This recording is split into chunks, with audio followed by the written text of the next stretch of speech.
In 2006, Twitter co-founder Jack Dorsey sent out the first ever tweet. Hard to believe the social network turns 15 this month, and that original tweet is currently fetching $2.5 million in an online auction.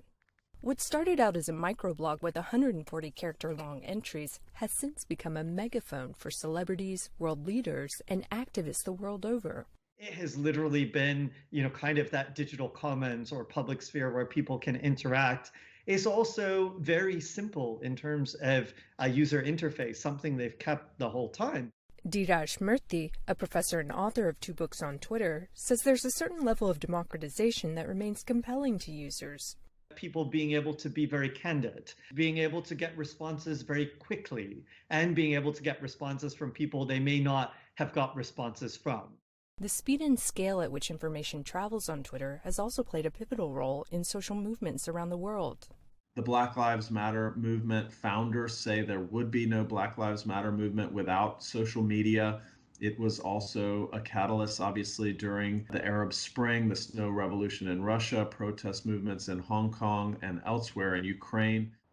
But the promise of unfettered communication has given rise to conspiracy theories and misinformation, says researcher Sanan Aral.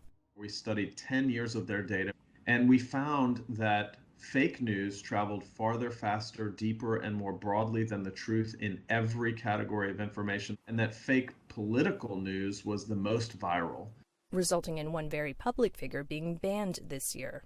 What they really need to prioritize and think about moving forward is how they will deal with the rise of the next Donald Trump.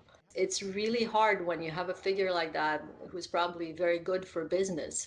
But in the absence of government regulation, Internet ethicist Irina Raicu says Twitter does have a responsibility to moderate content.